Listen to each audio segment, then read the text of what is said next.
Welcome, everyone, to your longest-running Australian wrestling podcast, Wrestle Radio Australia. I'm your host, Todd Eastman. It is good to be here with you guys.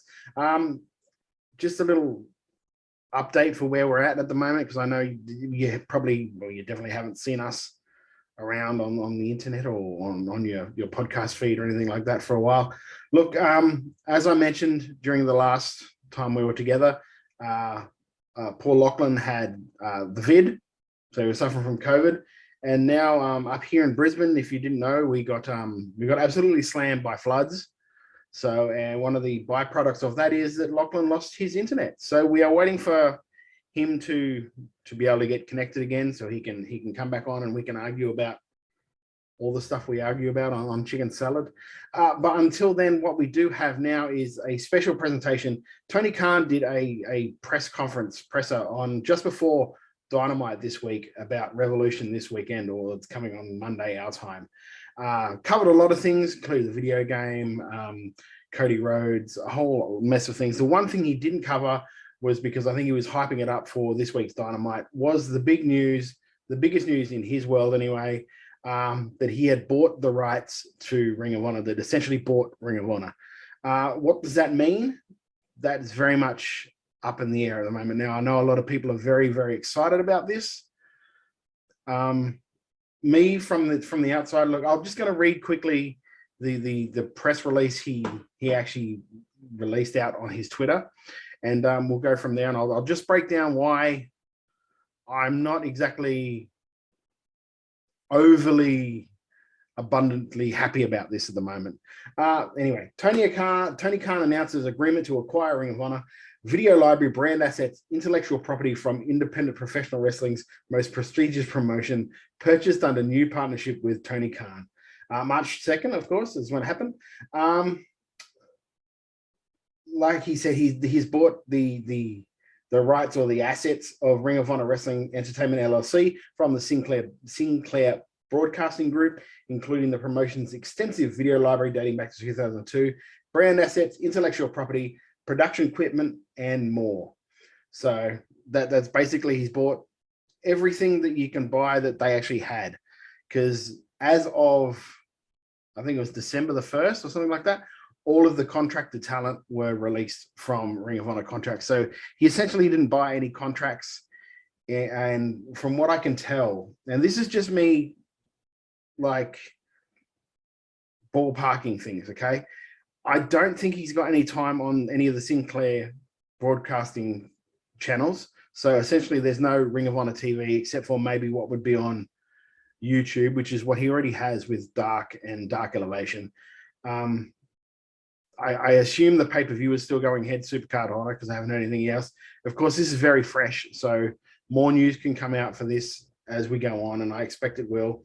There are all these rumors about him launching some sort of a streaming service with HBO Max, and if he did, that would be why the tape library is very important to him, because he's got a whole lot of, that's 20 years worth of content for him.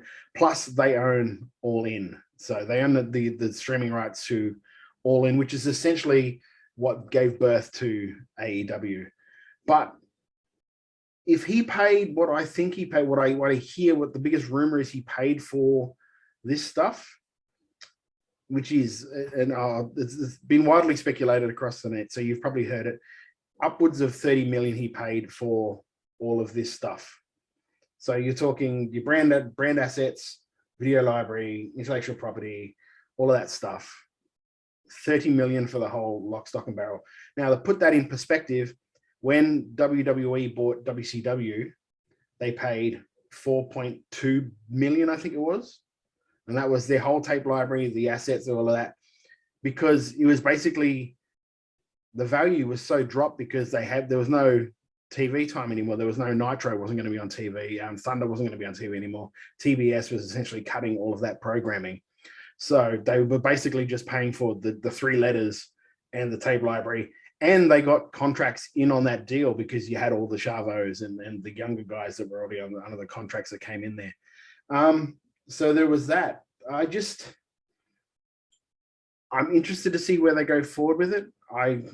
It's going to be awesome that if we do get a chance to see the complete history of Ring of Honor, because I know Honor Club wasn't really doing that when it came to streaming. They didn't really have everything you could possibly watch. It's going to be very interesting to see what goes on in the future. I'm just not overly carried away with it at the moment until we hear more, until we see what they're going to do more about this with ROH and Tony Khan and all of that stuff.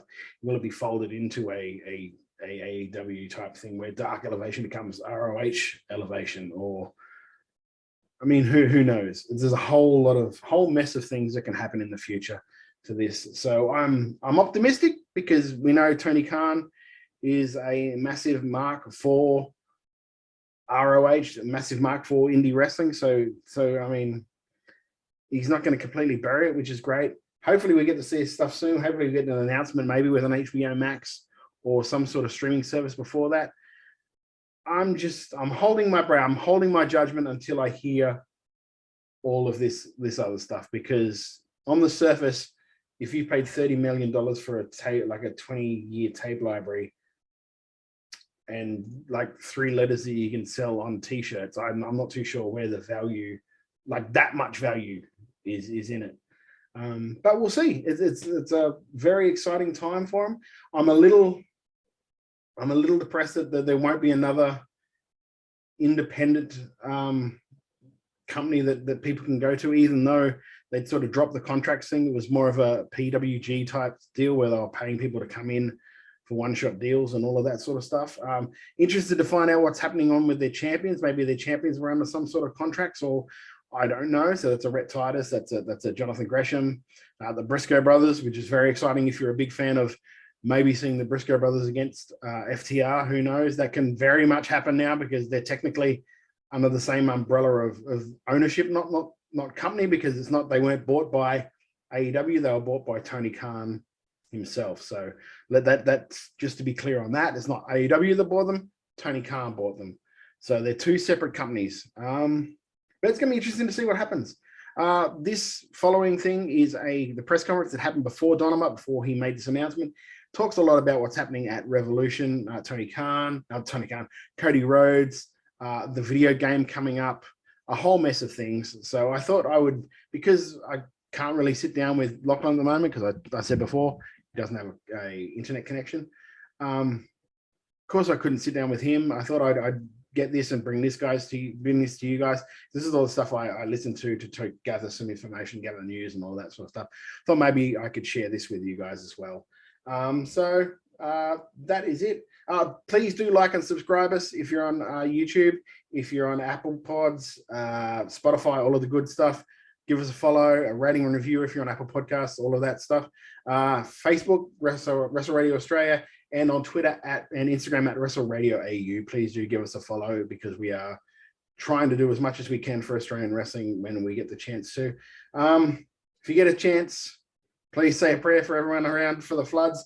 I know it's moved down to New South Wales now, so it's affecting more people around the country. This has been one hell of a year, 2022. I mean, if they thought 2020 and 2021 was giving us some challenges, they're 2022 looking like it'll be in a bigger, better sequel. So fingers crossed and we can get all that sort of stuff under control. Yeah, so that is it. And we'll be back. Well, we won't be back.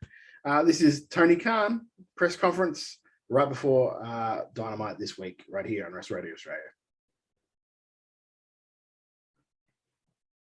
It's my privilege to introduce to you AEW CEO, GM, and head of creative, Tony Khan. Tony, why don't you offer some opening thoughts, and then we'll open the line for questions. Hey, everyone. I'm so excited to be here as we are on the road to Revolution officially now. Thank you, everyone, for waiting. I really do appreciate it, and I value everyone's time on this call, and it means a lot, every single one of you that dialed in. I think generally most people here are big wrestling fans like I am, and I'm very excited for tonight. It's a big night. We have a big announcement to come, and there are a lot of big things in the future for AEW and pro wrestling in general. And tonight is a big part of it, and we're on our way to one of our biggest events we've ever had. Revolution always is a fun, great event, and I think, by the way, is anybody here an echo?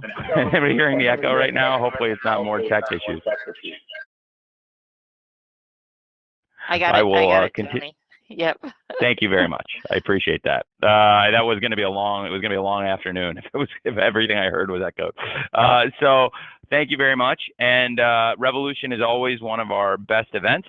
And I am very much looking forward to a great Revolution, and you're all a huge part of it. So thanks for being here today. All right, thanks, Tony. All right, so we're gonna do as we normally do. I'm gonna name who's up first and then who's on deck. So let's start with Garrett Martin from Pace Magazine, and following Garrett will be Brandon Thurston from WrestleNomics. Garrett, you're Great. up. Hey, Tony, you mentioned the big announcement. I know that's just a few hours away, but is there any insight you can give us about it before the show tonight? I've kind of given hints. I probably don't want to say too much more before we go live on TBS tonight. I do think it's a major announcement. I think it will affect pro wrestling, and I think it's going to be awesome news for the fans and a lot of the wrestlers. And I'm really looking forward to it. And to be able to give that message to our fans on Dynamite tonight, it's a great pleasure, and it's exciting to have another reason for the fans to want to watch the show tonight, in addition to all the exciting things happening going into Revolution. So I'm sorry to lead off with not giving you probably what you wanted, but I do think we're not too far. Like you said, we're only hours away from the announcement. So I probably can't offer much more insight than I already have. Nice try, Garrett. Next up is Brandon Thurston from WrestleNomics, and on deck will be our friend Dave Meltzer from Wrestling Observer. Brandon? Hey, Tony, Brandon. thanks for your time What's today. up, man? Thank you. Thank you, Brandon. Yeah, great to talk with you. So the Nielsen TV ratings data that I've seen shows that while AEW's African American audience is pretty much on par with that of TV generally, that percentage of the audience is considerably lower than, say, WWE's African American audience. So I was wondering, is that something you feel you can change? And if so, what has AEW been doing lately to address that? That is a tremendous question, and I really appreciate it. Thank you, Brandon. I have noticed that. I study the patterns very closely, and it's something I'm cognizant of, and an audience that we really do want to grow, and it's very important to us. Not just growing that audience. I think diversity is very important to the company for a number of reasons, but absolutely expanding our viewership. We think that is something that will help us, and that's why you see so much great diverse talent on the show, and there's been better representation, I think, than ever before. Diversity among the champions and new stars coming in. So I think when you look at who's been coming into the company and the profile of free agents we continue to sign, and the huge push that Jade Cargill is getting, and a lot of the stars who have been getting pushed up the card and getting put in big spots, I think that is consistent with trying to grow that audience. Okay, thanks, Brandon. Dave Meltzer from Wrestling Observer is next, and I'm going to follow that with a write-in from Jonathan Hood from ESPN Radio in Chicago. Dave. Okay, Tony, how you doing? I'm doing great, Dave. How are you, man? I'm doing great. So I actually wasn't looking for that, but he actually triggered something where if you want to talk about the similar situation with women, but my question was more along the lines of 2023, 2020, late 2022 through 2023.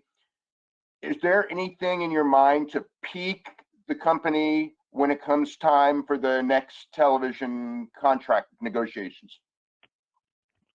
Yes, there is definitely a goal to be as strong of a company, or the strongest company we've ever been, when it comes time to sign a new TV contract. And I think that could happen at any time if we were to renew, and I love where we're at, so that would be great. And I think that they're very happy with our performance. Certainly Dynamite has been so strong since it moved to TBS. Every single week since the premiere, we've been in the top 3 on cable, and we've had huge growth year over year with the move to TBS. And I think that we'll continue to keep a great audience for the next few years, and hopefully we'll be in the strongest position we've ever been in whenever it comes time to sign a new contract. Okay, thanks, Dave. So Tony, here comes a write-in question from Jonathan Hood from ESPN Radio in Chicago, and I'd like to ask Amy Nemedy from WrestleJoy to be ready to be on deck. Jonathan's question is, other than the recently announced dates, do you foresee AEW emanating from other Western or Mountain Time venues, including Canada, in 2022? It's a great question. Obviously we have announced Double or Nothing coming to Las Vegas, and after Double or Nothing, our TV is coming through Southern California with Dynamite at the Forum June 1st, and with Rampage coming to Ontario on June 3rd, and we'll be at the Toyota Center for that event. And I do look forward to hopefully doing more shows on the West Coast and the Mountain Time zones. We have been to Denver in the past and Salt Lake City before the pandemic, and I think there are more opportunities to get out and travel. A lot of the dates we've been doing since we got back on the road last summer have been making up dates that were already scheduled, and we even still have some out in front of us. Like New Orleans is a great example of a city we were scheduled to be in before the pandemic and are going back now. And there are still some others that we had planned to hit before that we're going to go back to that we never made it to. And I would love to go back and hit some of those cities as soon as we can. So yes, that is definitely a goal for us. Fantastic. Thanks, Jonathan, for the write-in. Amy Nemedy from WrestleJoy is next, and she will be followed by Greg Oliver from Slam Wrestling. Amy, you're up.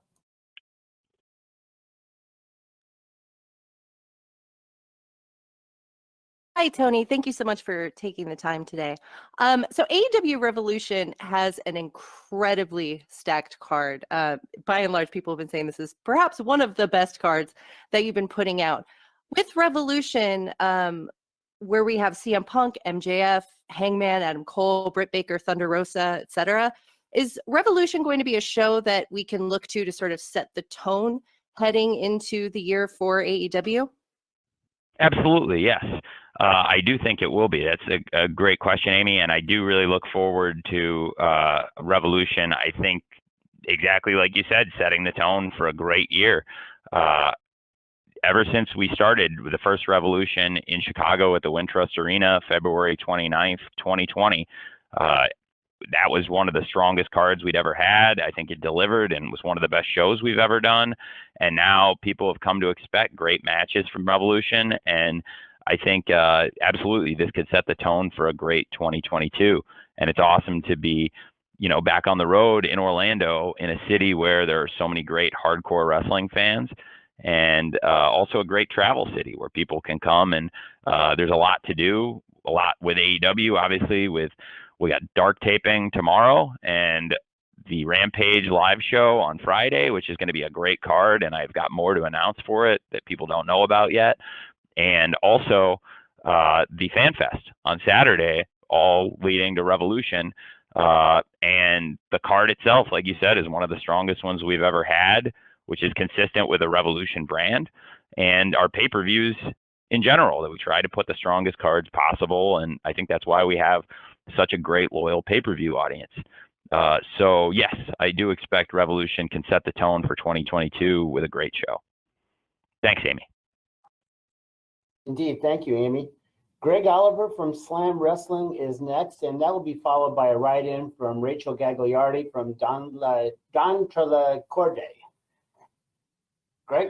Hey, Tony. It's great to be talking today. How are you? Great. Thanks for talking to me.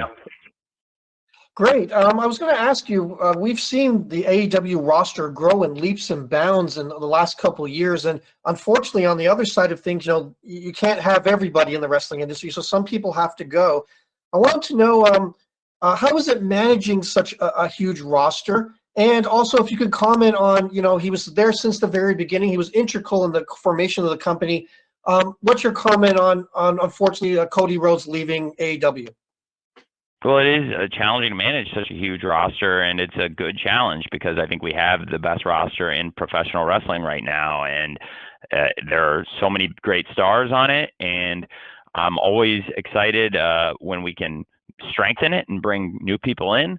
And I am very, very pleased that we've had such a great partnership with TNT and TBS, that we had 2 hours of Dynamite, and that has been even stronger since it went to TBS, and that they gave us another show with Rampage on TNT, and it gave us more opportunities to showcase talent, and that has also gone very well.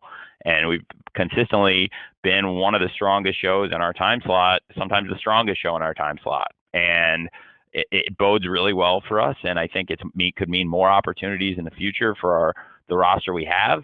And in the meantime, there's so many great talents to develop, and constantly looking within for people ready to step up.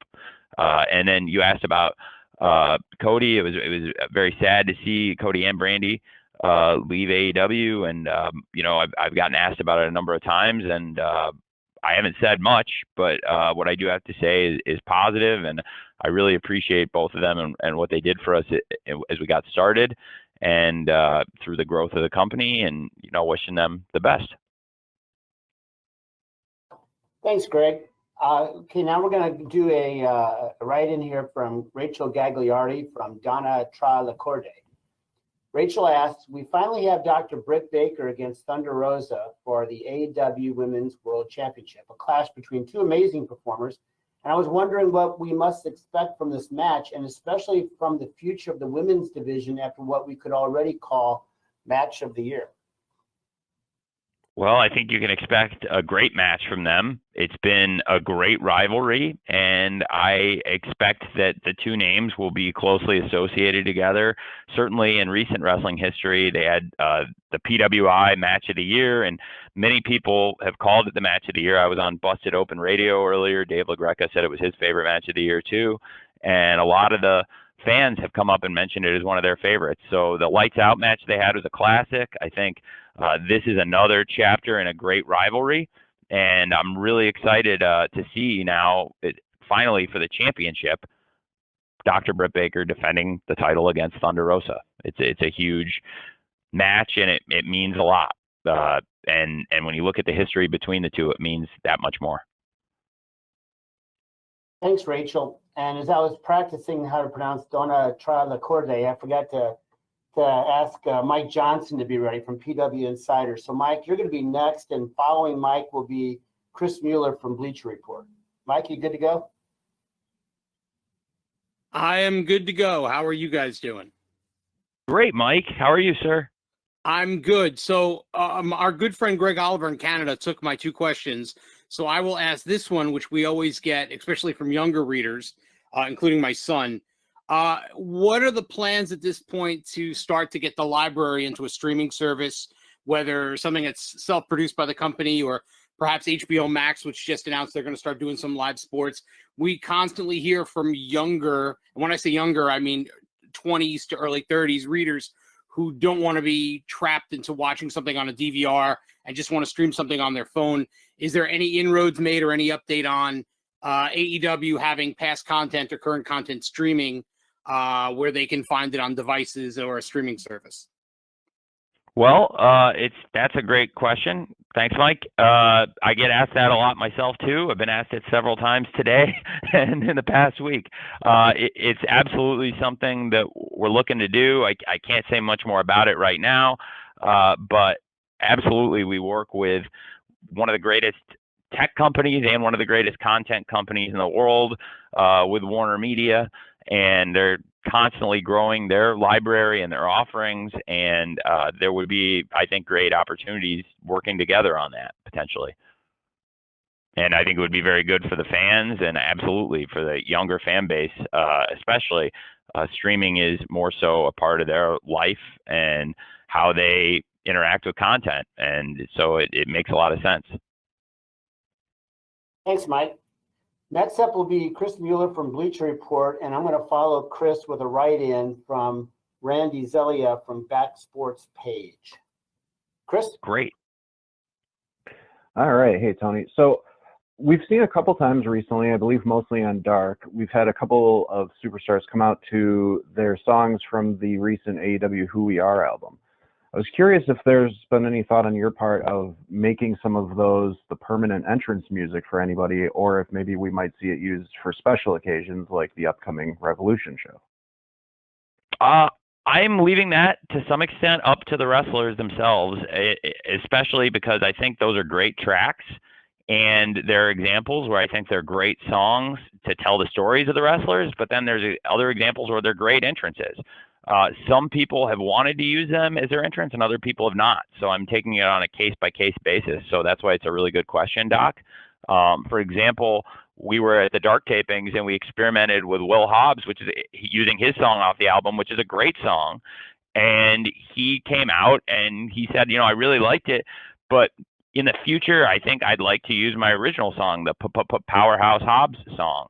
And he felt like he gets a big pop and he's established it. So he loves the song off the track, but he also would probably for the arenas and the matches use his original song. And then there are other people who really would like to use it, I think, as their entrance theme going forward. And we're going to literally, as we were about to get started here, I heard from Scorpio Sky that he was interested in using his as his entrance and experimenting with that. And so we're going to do that. And there are a number of other wrestlers who have tracks on there, and I'm open to using them.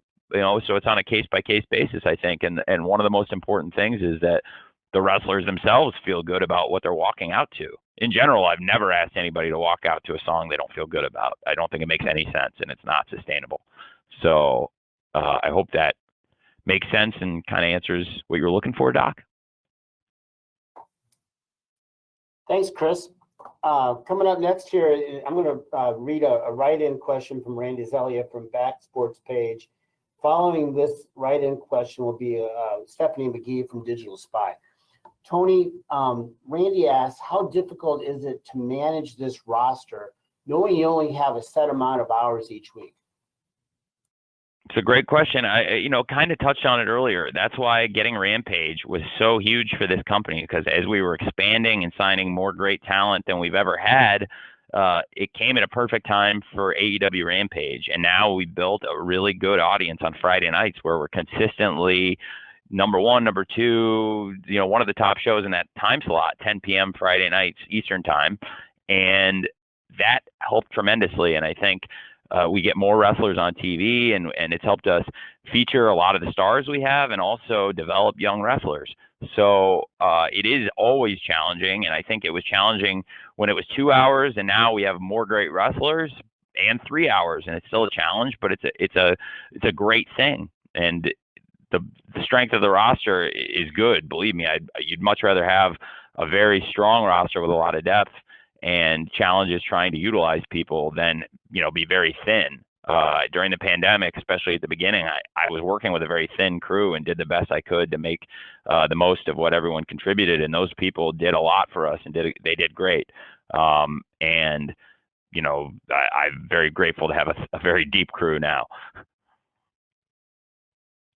Thanks, Randy. Okay, Stephanie McGee from Digital Spy is next. Stephanie will be followed by Connor Casey from Comic Book. Stephanie, you're up. Hey, Tony. It's Stephanie Chase. How are you? I'm well. Thanks for joining us today, Steph. I wanted to ask, as you were saying earlier, it's another stacked card, and this is something I know I've asked you before, previous pay-per-view, but can you talk a little bit about putting together the match order for this one? And we know we've got the world title match, Adam Cole and Adam Page, but also something as big as the Punk MJF dog collar match, how you've kind of worked out where something like that should be placed. Well, it's a great question. It's always challenging putting the card order together. I think this show with so many great matches is probably the most challenging ever, but it's going to come together and it's going to be a great wrestling pay-per-view.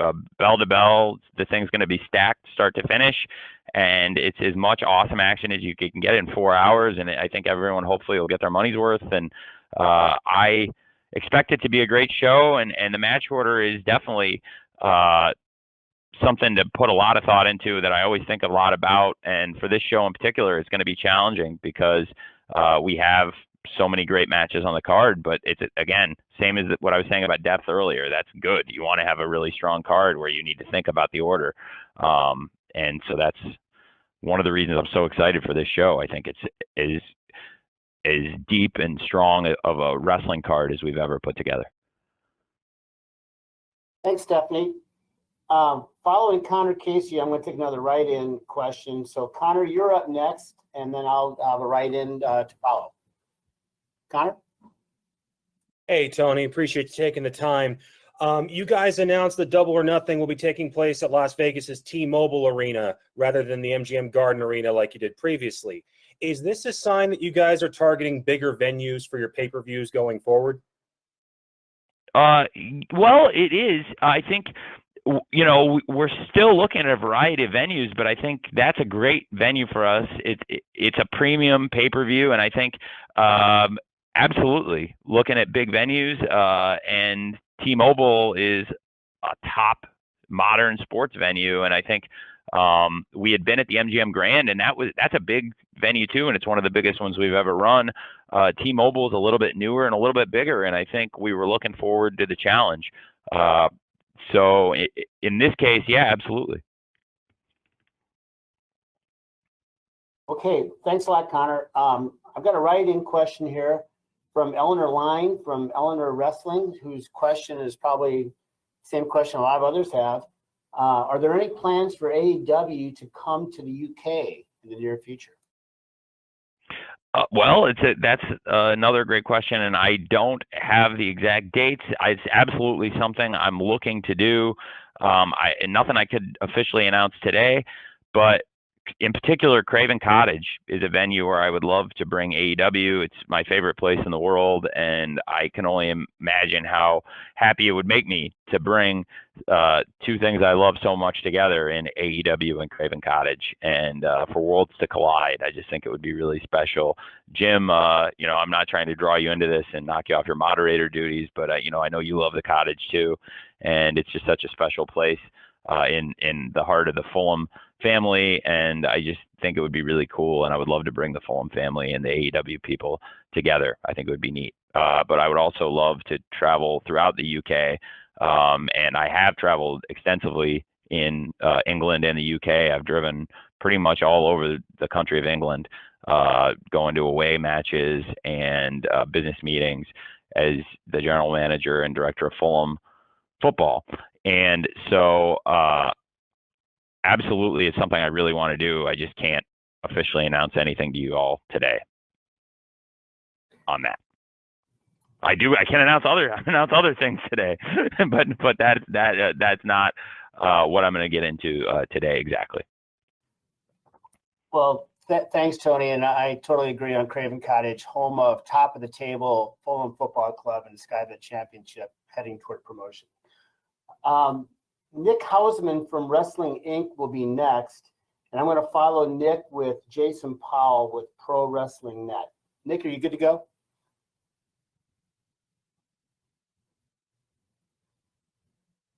Hey, can you hear me now? We can. Okay, wonderful. Hi, Tony. Hey, what's up, Nick? Not much, Tony. This calls what's going on right now.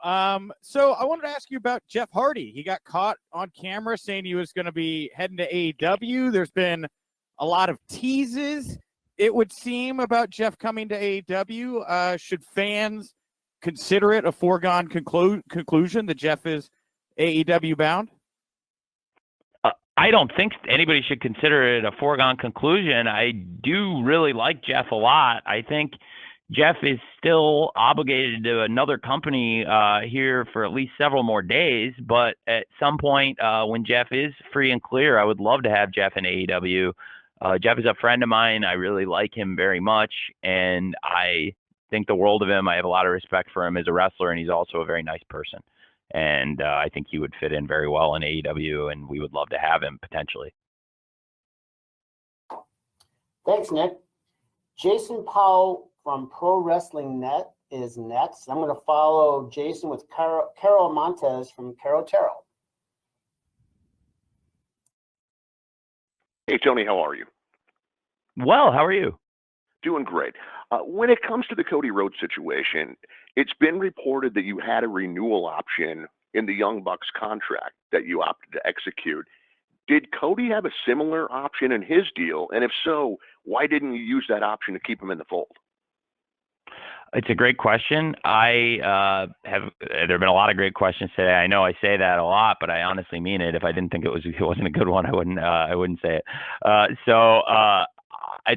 is a very fair question to ask. I don't want to get too deep into it because a lot of this is personal between me and him, but I tried to reach a longer agreement with him beyond what we had for the option years. And it sounded like at one point, I think that we were going to, honestly. And when we couldn't settle on it, the last thing I want to do is keep somebody here that isn't going to want to be here. So it didn't look like we were going to get a longer deal done, and I would have loved to have done it, and I have a lot of respect for him. But when we didn't come to terms on that, it made it pretty clear where we were going to end up on things. And that being said, I've said nothing but respectful stuff about Cody, and I'll continue to. Thanks, Jason. Caro Montez from Caro Taro is a write-in, so I'm going to read his question and ask Sean Ross Sapp from Fightful.com to be ready after this. Caro asks, Tony, Mikey Ruckus and the music department do a fantastic job with the music. Do you plan on hosting a concert this weekend showcasing AEW music? Do you plan on doing more events like this for fans in the future? And what do you have in mind to maintain fan engagement? That is something we are doing. There's a concert this weekend. Mikey has composed so many great themes and performed a lot of these themes, and it's a great chance for him to go play live for the fans, and they'll get to hear these themes live for the first time with Mikey playing them. And he's done so great writing some of these songs, and I just think it's a great opportunity for the fans to have a good time and do something different and let loose. And it's a very different experience going to a concert than going to a wrestling show, but this is kind of a mix of the two worlds, and going to have a good time at the concert, but still with your wrestling friends and doing something wrestling related on the road to Revolution this big pay-per-view weekend. And I really, I just think it'll be a lot of fun. So I think that for fan engagement, we made those songs available online, and some of them have really caught on and become hits. We've had a great interest in the new Keith Lee track, for example. Adam Cole's song has been the #1 metal song and the #1 rock song on iTunes, which is awesome for us. And it bodes really well for Adam Cole and for our music department. And so Mikey does a great job, and I think we'll continue to put out more great themes. And for staying engaged with the audience, I think these are great events, and we're trying to put more different things on the pay-per-view weekends, like the Fan Fest and Mikey's concert, different things to make the pay-per-view weekends feel special. Something I don't know if I've mentioned to anybody, this might be the first time I'm breaking it, here in Jacksonville right now is a content creator who I really like, RJ City. I think does a great job developing content, and I'd seen him doing some stuff other places. And we're on the road to Revolution, and it's such a big event, and I'm part of the IWC, like pretty much everyone on this call is part of the internet wrestling community, and I have been since I was a very small child on dial-up internet, and it's still a big part of me. And I thought his stuff is great. He popped me. And so he's here to create content on the road to Revolution, and that's more great stuff we can do to engage with the fans as we try to get people pumped up for Dynamite tonight and Rampage Friday. And there's going to be a great card for Rampage Friday for everybody who's got tickets for that. And then, of course, Sunday Revolution. It's going to be a great week. Thanks, Carl, for that write-in. Sean Ross Sapp from Fightful is next, and Sean will be followed by Shaquille Majori from CBSSports.com. Sean. Hey, Tony. Thanks for doing this. Very happy to hear the RJ City stuff. He's great, but wanted to ask you about the potential of trios titles. That's something that you often see fans discussing. Is it something you're considering, maybe even in the near future? And what are maybe some of the pros and cons of that from your view? Well, sorry. For a second, Nick, I got a bit of static when you asked your question. So I heard. I'm sorry, Sean. Sorry. So when you said, can you go back? I heard you mention RJ City, and then I got a bit of static when you were talking. Sorry. Yeah, a lot of fans have asked about trios titles. Or have you considered bringing Okay, those that's in, what you perhaps? said. Sorry. Yeah. That's it. Okay, trios titles. So thanks, Sean. So I definitely think it's something that there's a lot of interest in. I've seen that, and we have a lot of great trios here. I am very interested in it. I'll be 100% honest with you. This is the most blunt answer I could give. I'm much more receptive to doing it when Kenny Omega is back, because I think that is going to happen. And when Kenny Omega is back, I think the trios division is that much stronger. We could do a great tournament now and have a great trios division, but I think he would make it that much stronger. And I have so much respect for him. And I think he was such a great world champion for us. And I think we could have by far the best trios division anybody could put together, with how strong our roster is and how many trios are already together and have experience working together. And I would love for Kenny Omega to be a part of it. I didn't expect to answer that question, I didn't expect to answer that today. But since you asked, and it's such a good question, Sean, I'll give you a really blunt answer, man. Hey, thanks, Sean. Shaquille Majori from CBSSports.com is next. Shaquille will be followed by Will Washington from Grapsody. Shaquille? Hi, Tony. Thank you so much for doing this today. Thank you, Shaq. Yeah, man. Good to hear from you. So very quickly, just MJF delivered, a promo for the ages on last week's Dynamite. Can you tell me a little bit about the trust that goes into trusting talent to tackle that sort of subject matter with such honesty but such poise? And then I think generally there's a belief that MJF is a once-in-a-lifetime talent, but how much did that promo sort of reinforce that belief on your end? Well, again, it was working in sports. You work with extraordinary people, and MJF is one of the most extraordinary people. He has a talent, and he has a number of talents. He's a very well-rounded pro wrestler, which means he's got a lot of different talents that it takes to be a well-rounded pro wrestler, because you need a number of skills to be that. And he has them all.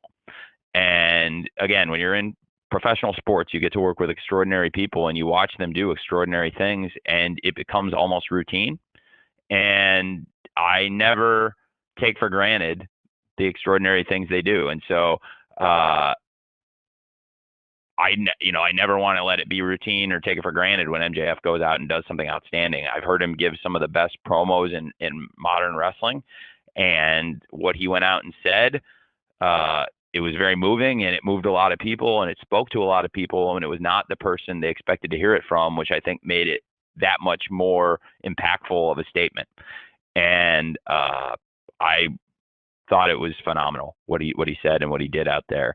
And I don't think that's at all inconsistent with who MJF is and what he's capable of.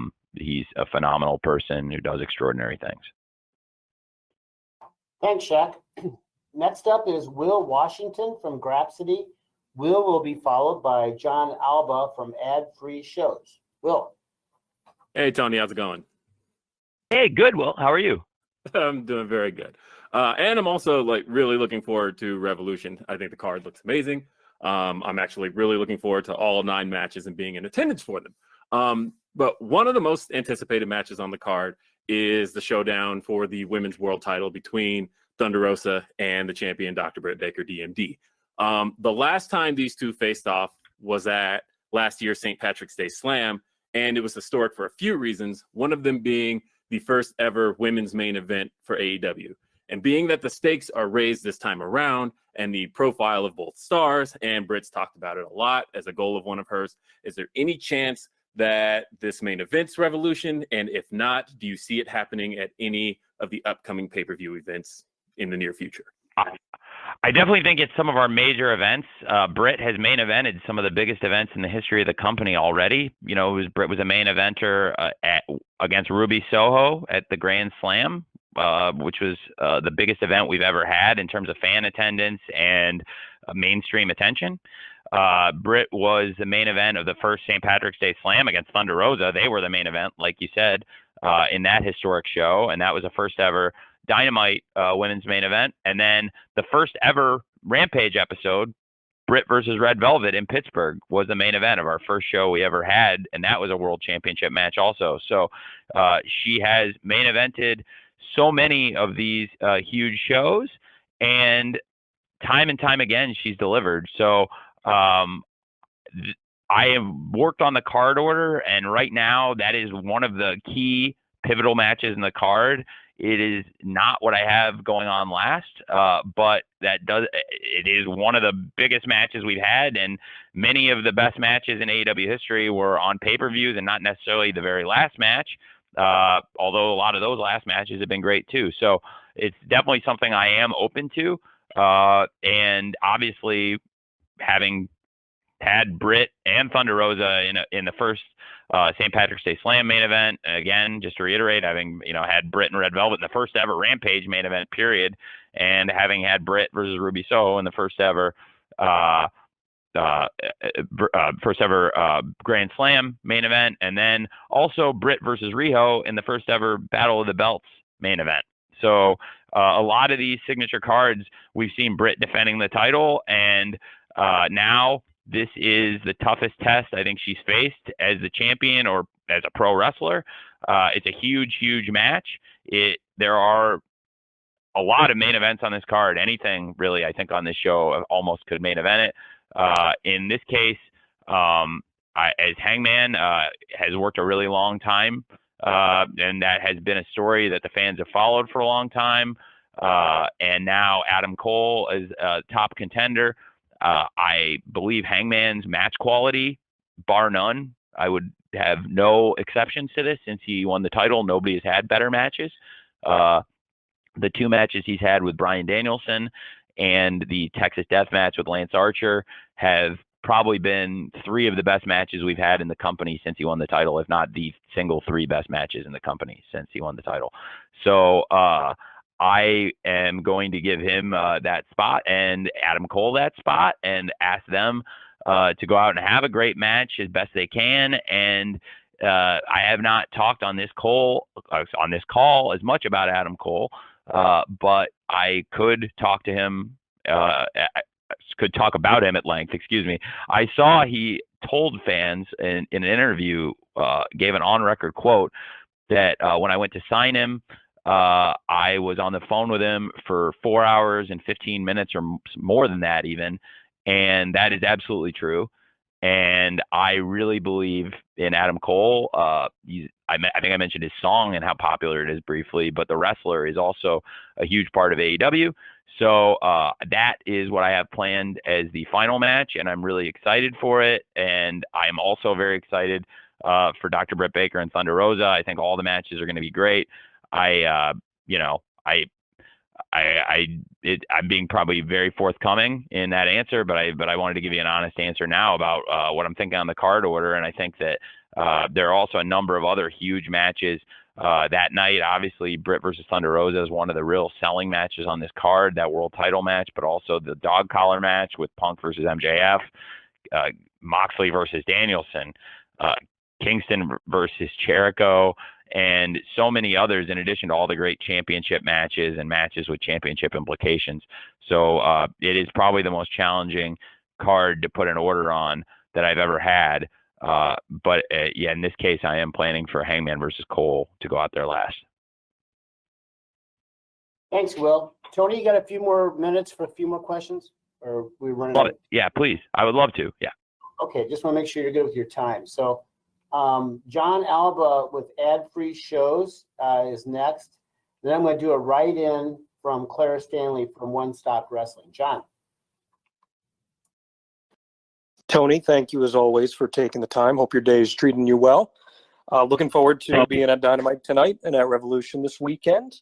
A name that I wanted to ask you about is the former Cesaro, who we just found out recently is a free agent. AEW can obviously only add so many guys, but the sentiment among a lot of people in that IWC that you mentioned before is that that's a guy that could probably contribute in a multitude of ways, not just in the ring. Is he somebody that you've looked at in terms of bringing in potentially? I do like him a lot. And I have to say, I've met him many years ago, and he's a real gentleman, Claudio.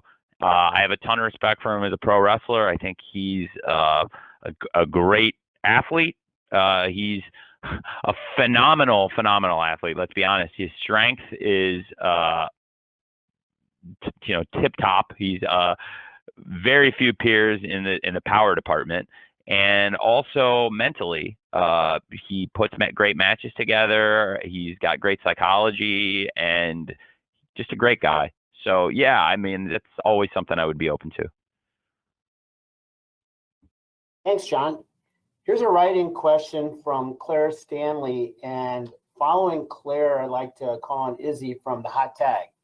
So Izzy, be ready. Claire Stanley asks, do you have any information that you can give us about the AEW video game?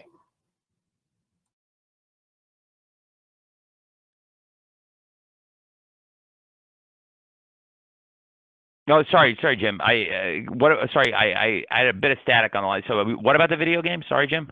Just do you have any update that you can share with everybody? Update. Got it. Sorry. Yes. I don't have any specific updates other than that they're working every day on it, and people were recording voice tracks this week.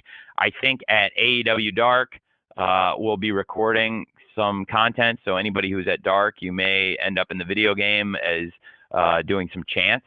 We'll be asking the crowd to give us a hand there, getting maybe even with some people who aren't there, getting their chants in the game. Just that'll be a lot of fun. And we're plugging away. So the console game is still on track, and I'm hopeful that we'll be able to give more updates on it soon. But it's been a major investment, and it's something that really is looking to pay off in a major way for us, I think, with all the interest in it. Thanks, Claire. Okay, I'm going to go with Izzy from the Hot Tag, and we're going to complete today's session with Bill Pritchard from WrestleZone after Izzy has her moment here. So, Izzy, you're up. Hi, Tony. How are you? Hey, I'm great. How are you? I'm doing great. Thank you so much for asking, and thank you so much for taking the time today. I'm really excited to be talking to you. Now, this is the first major pay-per-view without Cody Rhodes being a part of AEW. We know the huge impact Cody has left on AEW, so does the roster and even yourself feel pressure to fill that void without the American Nightmare being present? No, I don't, actually, because I've done a few pay-per-views without Cody on them, and they were both very successful. And I really love having him here as a huge part of the company. But the biggest pay-per-view show the company ever did, he wasn't on, was All Out, and the previous year's All Out, he also was not at, and he's a huge part of the pay-per-views he has been on. But I know we can do a really good pay-per-view without him on the card. But he's also great when he's been on the cards. So in that sense, no, I don't, because actually All Out, I think, is probably the best show we ever did. And in every show I think we ever do will be compared, I think, to All Out is probably all around as strong an event as I've ever been a part of. So I will miss him very much in a lot of ways, but in terms of feeling that pressure to put on a great pay-per-view, I don't feel that as much because we've done that. Okay, thanks, Izzy. Last, certainly not least, is Bill Pritchard from WrestleZone. Bill, you're up. Hey, Tony, how are you? I'm great, Bill. How are you? Good. Earlier today, you had some really kind comments about Orange Cassidy on Busted Open. You used the phrase net positive despite somewhat of a mixed reaction from some groups. And I just wanted to know, another example of maybe somebody in that category is like a Danhausen. And I just wanted to know if there's a huge difference between those two guys, Bill. There's a huge difference between those two guys. they're both very, very engaging people. But when you compare the two people, they both have huge social engagement. They're both, so there's similarities. There are definitely similarities. But in the ring, if you watch them enough and the work of the two people, I think they're very different wrestlers, if that makes sense. Yeah, I think that's fair. And, I'm a fan of both myself. But what I was going to ask is there a way that you can see using the net positive as sort of a metric going forward for talent in the future, whether it's, somebody like one of those guys, or just on a broader scale, just using that just to try to evaluate potential free agent signings? Yeah, man, for sure. I think in general, that's how you look at it, is what they're going to add to the company. I think, almost any wrestler of any repute and experience is going to have some fans, hopefully, and they bring them with them. And you're looking for somebody that's going to bring a lot of fans, and there may be some people that have detractors, and that is not always a bad thing. And I think so in that sense, they are very similar. The reason I jump on that is because like the point I made earlier today, in that interview, is when you talk about like in-ring ability and what the guys do, I think they're very different wrestlers, Orange Cassidy and Danhausen, and the way they approach the matches. They both have a lot of fans, a lot of kids that love both of them, a lot of young audience that responds really positively to them. And I think that's why there is some appeal. That's why I think they're good together. But I also think that, there's just a lot of differences. And so that's why I think that it's a good fit, because they complement each other very well.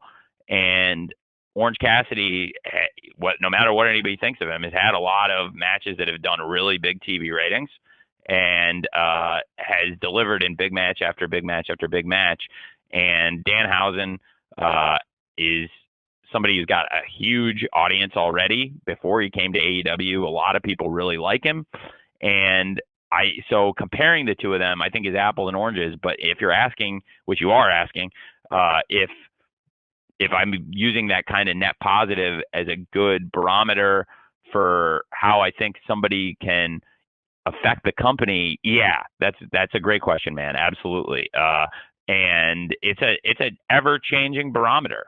I think one of the points I was making earlier on Busted Open, I think most people probably did not hear it, was that they asked me something that surprised me from the beginning of AEW, and I didn't know how popular he was going to become, Orange Cassidy. And one of the reasons that I've given him as much of a platform and as much TV time and big matches as I have, obviously he brings an audience, which is the most important thing, and he consistently delivers numbers for us. But also, it's because I really care about wrestling and good wrestling. And even if you don't like his tactics or his psychology, he can go. And he's a gifted athlete and a very gifted wrestler when he wants to try, so to speak. And that is kind of some of the stuff I was saying about him. So I think Danhausen is such a charismatic person, and to have the two of them out there together, clearly the fans really respond to it. So that's why I think they're such a good pair, because I think they have a lot of similarities and some big differences too that make them very complementary. Okay, thanks, Bill, and thanks, Tony, and thanks to everyone. We wish we had more time, but the clock is unforgiving, especially with Dynamite ahead in just a few hours. So with that, again, Tony, thanks for hanging on and getting us through the technical difficulties. And on behalf of everyone, on behalf of Tony and everyone at AEW, our sincere thanks, not only for attending today, but for your continued interest in AEW and your passion for wrestling. We'll be distributing an audio recording here shortly to all attendees. So be looking for that. And then, until we meet again, perhaps in Orlando for Revolution on Sunday, we wish you the very best. Again, thanks a million for joining us. Hey, may I have a one chance, Jim, to say goodbye to everybody? Absolutely, you may. I would love to, if anybody's still on. Half you people probably hung up, but I just really appreciate everybody being here today. It means a lot. Dave, I saw, I'm looking through here as I was about to say goodbye. I'm looking through. Dave, I think you may have misunderstood what I was saying. I said the match order would be very difficult. I never said they would have trouble following any of these matches, Page versus Cole. I think that they can follow anybody, Hangman Page and Adam Cole, two of the best wrestlers in the world. So no, I did not say that, Dave. And also, Sean, I apologize to you for calling you Nick earlier. Nick's question was so good. I still was thinking about it, and then I had some static on yours, Sean. So thanks for that. And everyone else, I really appreciate you all being here. And thank you for giving us this chance to promote Revolution and also talk to you and answer questions. And if there's anybody whose questions I didn't get, I'm genuinely sorry. I will stay in the scrum as long as I need to answer every single person's questions. And I just really appreciate you all supporting AEW and supporting Revolution by covering us. And I know a lot of you are not in the business of being fans, but a lot of you are wrestling fans anyway. So I thank you for that. And I hope you enjoy the show as fans, and hopefully I'll get to answer everyone's questions in the scrum. So thank you for that.